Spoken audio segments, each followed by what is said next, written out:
ഈ മുരിങ്ങ, അണ്ടിപ്പരിപ്പ്, ഈന്തപ്പഴമൊക്കെ ഇതിന്റെ സെക്ഷൽ ബെനിഫിറ്റ്സ് നമ്മൾ ഒരുപാട് ഇപ്പൊ സിനിമകളിലാണെങ്കിലും അല്ലെങ്കിൽ വായിച്ചിട്ടൊക്കെ ആണെങ്കിലും നമുക്ക് അറിയാം. നമ്മൾ ആദ്യം മൂലം തന്നെ നമ്മുടെ തമാശ രൂപേണാണെങ്കിലും മുരിങ്ങാക്കോല് ആണ് ഏറ്റവും ഒരു ടോപ്പ് സാധനം പറയാറുണ്ട്. തമാശ ആണെങ്കിലും ഇറ്റ്സ് എ ഫാക്ട്. ഈ സെക്ഷൽ മെഡിസിൻ എന്ന് പറയുമ്പോൾ പൊതുവെ ഒരു പരിഹാസമായിരിക്കും എല്ലാവർക്കും ഉണ്ടാവുക. പക്ഷെ ആ ഒരു പ്രശ്നം നേരിടുന്ന ഒരുപാട് പേര് നമ്മുടെ സൊസൈറ്റിയിലുണ്ട്. അപ്പൊ അങ്ങനെയുള്ളവർക്ക് വിശ്വസിച്ച് കഴിക്കാൻ പറ്റുന്ന ഒരു ആയുർവേദിക് പ്രൊഡക്റ്റ് ആയതുകൊണ്ടാണ് നമ്മളിത് പബ്ലിക്കിന് മുന്നിലേക്ക് കൊണ്ടുവരുന്നത്.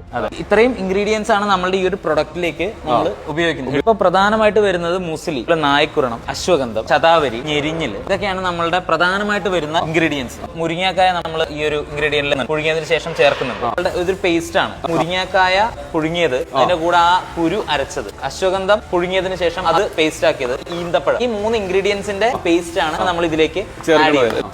അണ്ടിപ്പരിപ്പ്, ബദാം, ഇതൊക്കെ വളരെ ഹെൽപ്ഫുൾ ആവുന്ന ഇൻഗ്രീഡിയൻസ് ആണ്. അപ്പൊ ഇതൊരു ഔഷധ മരുന്നാണല്ലോ. ഇതിന്റെ മെയിൻ ഫോക്കസ് എന്താ? ലൈംഗിക ശേഷി അല്ലെങ്കിൽ ഉത്തേജനം വർദ്ധിപ്പിക്കുക എന്നുള്ളത്. അതിന് മറ്റ് കോംപ്ലിക്കേഷൻസ് ഒന്നും വരുന്നില്ല. ഇപ്പൊ സ്ത്രീകൾക്കാണെങ്കിലും പുരുഷന്മാർക്കാണെങ്കിലും ഒരേപോലെ ഉപയോഗിക്കാൻ പറ്റുന്നതാണ്. ഇപ്പൊ മുസ്ലി എന്ന് പറയുന്ന ഈ ഇൻഗ്രീഡിയന്റ് ഒക്കെ സ്ത്രീകൾക്ക് യോനി രോഗ സംബന്ധമായിട്ടുള്ള രോഗങ്ങളൊക്കെ വരികയാണെന്നുണ്ടെങ്കിൽ അതിനൊക്കെ ഒരു മാറ്റം വരുത്താൻ സഹായിക്കുന്ന ഇൻഗ്രീഡിയന്റ് ആണ്. ലേഹ്യം രാവിലെയും രാത്രിയും ഭക്ഷണത്തിന് ശേഷം ആയിട്ട് 2 months കഴിക്കുക. കാര്യം ഉറപ്പിച്ച് പറയാട്ടോ, നമ്മളിവിടെ വന്ന് കണ്ടേക്കണേൽ എല്ലാ കാര്യങ്ങളും ഒരു കാണിച്ചു തന്നിട്ടാ. പൊടിച്ച് ചേർക്കുന്ന ഐറ്റംസുകൾ തൃശ്ശൂർ നെല്ലായിലാണ് നിൽക്കുന്നത്. കാളൻ ആയുർവേദം എന്ന് പറഞ്ഞ ഒരു ആയുർവേദ മരുന്ന് ഉണ്ടാക്കുന്ന സ്ഥലത്താണ് നിൽക്കുന്നത്. അപ്പൊ മാക്സിമം മറ്റുള്ളവരിലേക്ക് നമ്മുടെ വീഡിയോ ഷെയർ ചെയ്യാം.